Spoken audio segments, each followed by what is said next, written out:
latihannya sih Mbak ini tiap hari.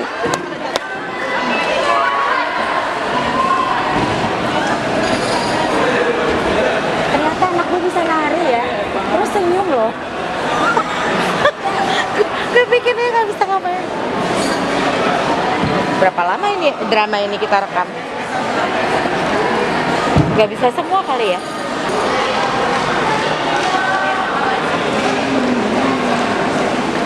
Bunda Indi aja yang ngerekam ini.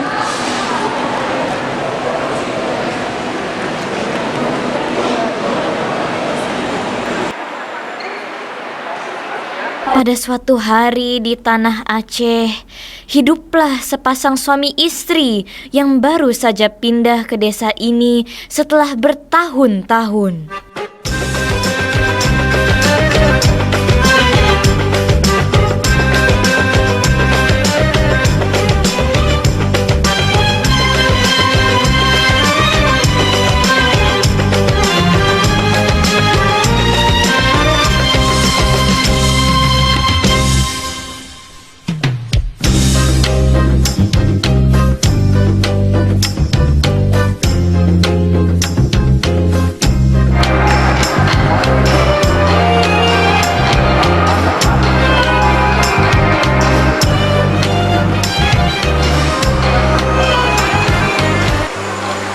Pagi Kak.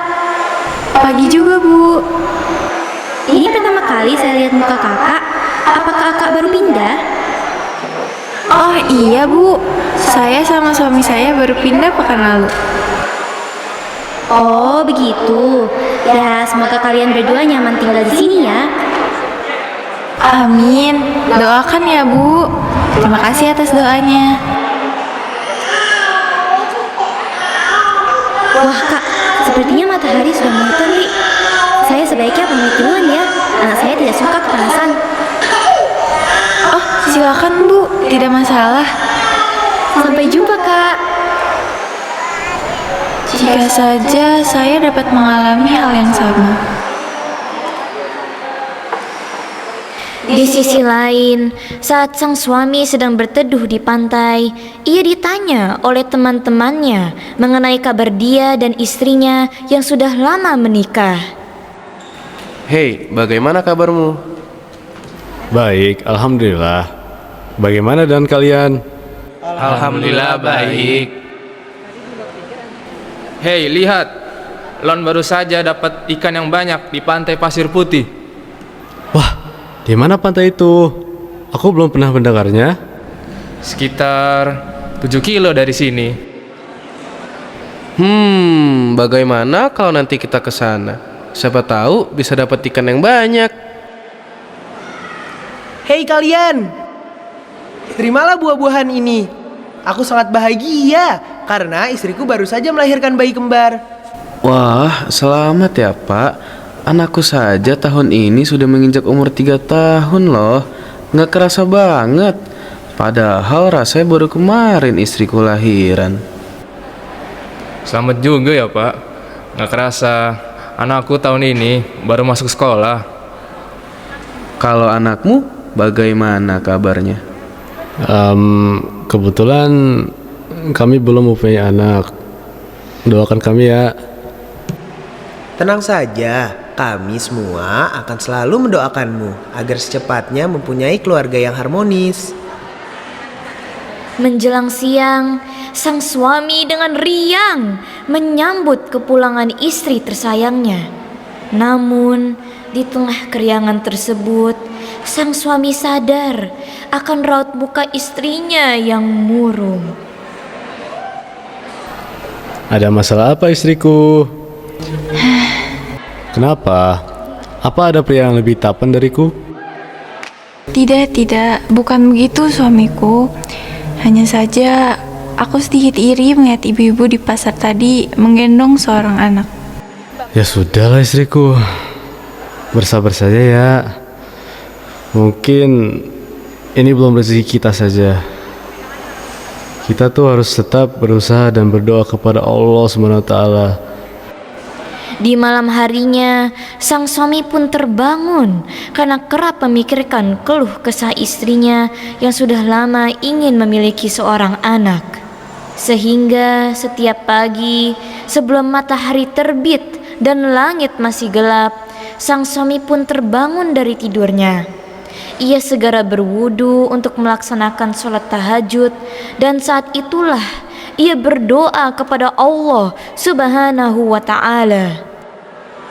Ya Allah yang Maha Pengasih, mohon turunkan kepada hamba seorang anak untuk disayangi dan dibesarkan. Kami sudah lama menantikan kedatangan buah hati kita, ya Allah. Ya Allah, ku mohon sebesar-besarnya ya Allah. Kami tidak peduli apa rupa anak kami. Kalaupun ia sebesar cabai rawit pun, kami akan tetap menyayanginya. 3 triwulan telah berlalu. Di suatu pagi, sang istri sedang siap-siap pergi ke pasar untuk berbelanja. Saat berpamitan dengan suaminya, sang istri tiba-tiba mengalami rasa sakit tajam di perutnya. Aduh, sakit perutku. Astagfirullahalazim. Kenapa istriku? Aduh, perutku sakit sekali. Aduh, bagaimana ini? Istriku. Istriku. Sang suami dengan segera menuntun istrinya ke kamar untuk membaringkan tubuhnya. Bagaimanapun, sang istri terus merintih kesakitan. Khawatir akan kondisi istrinya yang memburuk, ia berlari secepat mungkin menuju rumah kepala desa untuk meminta pertolongan. Tolong! Istri saya sedang kesakitan. Kumohon siapapun tolong bantu kami. Masya Allah, ada apa ini? Kenapa Bapak berteriak-teriak? Itu saya sakit, istri, perut. Iya Pak, Bapak tenang dulu. Coba jelaskan pelan-pelan. Istri saya tiba-tiba kesakitan. Saya tidak tahu harus apa. Oh begitu Pak. Ya udah, jangan khawatir ya. Mohon tenang saja sembari saya panggil dokter terbaik di desa. Tidak lama kemudian, sang suami, kepala desa, dan dokter bergegas menuju rumahnya untuk menyembuhkan sang istri dari penyakit misteriusnya. Sesampainya di rumah, rintihan kesakitan sang istri sudah tidak lagi terdengar. Loh, kok Sumi? Tadi istriku, aku datang. Hah? Istriku? kamu baik-baik saja? Lebih baik dari biasanya. Sang istri terlihat menyandarkan punggungnya di sandaran kasur sembari mengayunkan satu tangannya dengan penuh perhatian. Di tangan istrinya terdapat bayi mungil yang sedang lelap tertidur. Bayi tersebut amat sangat kecil. Ukurannya serupa dengan satu buah cabai rawit. Waktu terus berjalan. Sekarang cabai rawit sudah berumur remaja, akan tetapi tubuhnya masih kecil. Sejak kelahiran si cabai rawit, cakrawala kehidupan keluarga tersebut dipenuhi dengan masa-masa yang sulit dilupakan. Walau tubuh si cabai rawit kecil, dampak yang ia bawa kepada pasangan suami istri ini sangatlah besar. Dari masa yang berbunga-bunga sampai masa yang penuh pilu, semua dialami bersama-sama. Pada suatu hari, di bawah terik matahari, ayah si cabai rawit baru saja pulang dari pekerjaannya dengan senyum yang lebar untuk menyambut anak dan istrinya. Badannya yang sudah berkarat itu berusaha untuk berjalan ke dalam rumahnya, dibantu oleh si cabai rawit. Seketika, ayah si cabai rawit tiba-tiba mulai batuk tak terkendali dan lututnya menapak pada bumi, lalu tumbang. Ayah, ayah kenapa? Ayah kenapa batuknya makin parah? Ayah, ayah kenapa? Ayah jangan tinggalin aku. Ayah bangun. Ya Tuhan, apa yang terjadi? Sayang, buka matamu.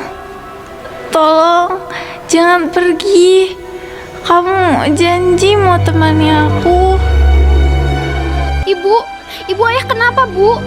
Ibu ayah nggak bangun. Aku takut. Ibu ayah kenapa? Tubuh ayah rawit terpujur kaku dalam ruangan, ikut menangis bersama ibunya. Sang ayah sudah tiada. Ibu ayah kenapa, Bu? Ibu ayah nggak bangun. Ibu ayah kenapa? Nak, ayahmu sudah pergi, Nak. Kita harus kuat. Dia juga sudah tenang di sana. Tapi Bu, kenapa harus ayah? Aku belum siap. Aku masih butuh ayah, Ibu. Rasa sedih dan bingung melanda keluarga rawit. Cadangan makanan mulai menipis, namun dengan fisik Bunda Rawit yang semakin menua, ia tidak bisa melakukan apa-apa untuk menghidupi dirinya dan juga sang buah hati. Ibu, aku izin bekerja ya. Jangan, Nak. Nanti kalau kau kenapa-napa gimana? Tenang saja, Bu. Aku sudah biasa kok membantu ayah menjual ikan di pasar. Anakku, ibu tidak mau kehilanganmu. Tidak apa-apa, Ibu. Ibu cukup mendoakan aku agar baik-baik saja. Baiklah anakku, kalau engkau memaksa, berhati-hatilah dan jangan terlalu memaksakan diri. Setelah mendapat restu dari sang bunda, tanpa bekal apapun, cabai rawit bergegas berangkat ke pasar. Sesampainya di pasar, banyak ibu-ibu yang sedang membeli ikan dan pisang untuk kebutuhan sehari-harinya. Cabai rawit pun juga hendak membelinya. Akan tetapi... Permisi, Pak. Saya mau beli. Hah? Apa itu? Kamu dengar suara itu? Sepertinya aku dengar, tapi aku tidak yakin dari mana asalnya. Pak, ini saya mau beli. Tuh kan, kita pasti tidak salah dengar. Aduh, jangan-jangan mitos itu bener toh. Mitos apa? Dulu ada yang mengatakan bahwa tempat ini dulunya tempat untuk tumbal anak. Bahkan sudah ada keluarga yang pindah karena mendengar suara-suara aneh di rumah mereka. Siapa di sana? Mohon, aku hanya pedagang pisang biasa. Tolong, jangan ganggu aku. Siapa di sana?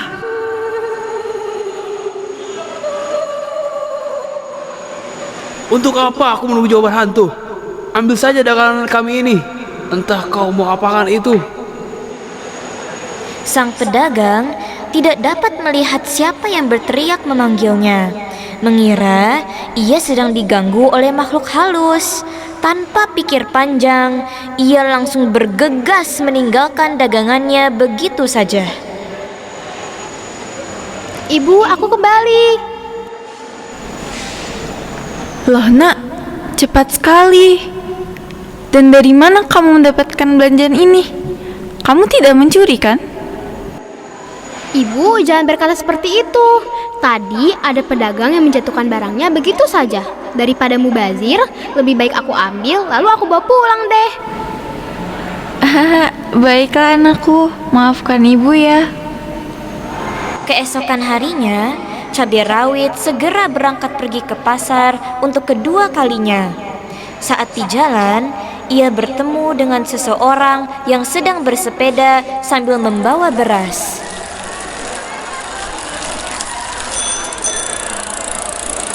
Hei, hati-hati dong. Sepedamu itu bisa menggilas tubuhku.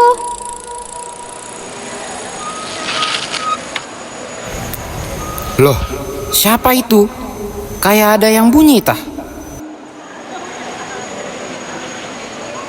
Assalamualaikum. Kenapa murung begitu abangku? Waalaikumsalam. Lihat ada orang tak tadi? Hah? Halo ya, pasar masih sepi. Gak ada siapa-siapa selain Lon. Tapi, iya kali ya? Apa mungkin aku salah dengar? Hei kalian berdua, jangan abaikan aku. Tuh, kamu gak dengar? Suaranya kembali lagi. Apa yang kau masukkan ke jualanmu itu? Ya beras lah. Tapi jangan-jangan, aduh jualanku bisa kerasukan setan. Ngayal kamu.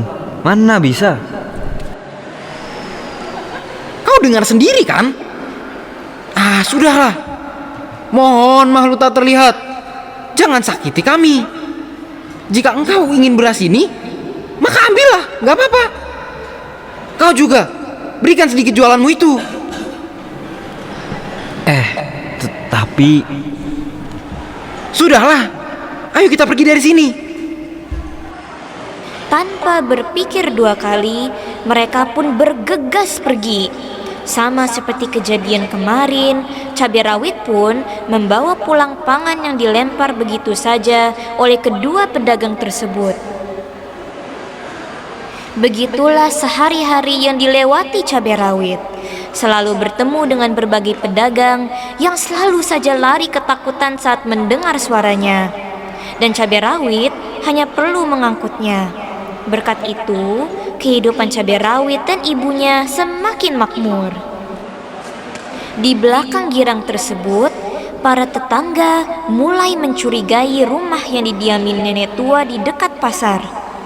Tak bisa bekerja dan tak ada yang bekerja untuknya, Bunda Rawit menjadi pembicaraan ibu-ibu pasar. Mereka melontarkan tuduhan demi tuduhan tanpa belas kasihan atau tahu apa yang mereka bicarakan. Lihat deh, mungkin nenek-nenek tua itu memiliki simpanan. Iya kali ya. Apa mungkin dia pakai pesugihan biar dia mempunyai uang yang banyak? Apa jangan-jangan dia sendiri yang nyuri? Mungkin kali. Lama-kelamaan, berita angin tersebut menyambar dari pasar hingga penjuru desa. Berbondong-bondong, warga desa mendatangi rumah kepala desa. Ada apa ini saudara-saudara? Ikuti kami, Pak. Kami menemukan pencuri di desa ini. Hei ada di sana pencuri.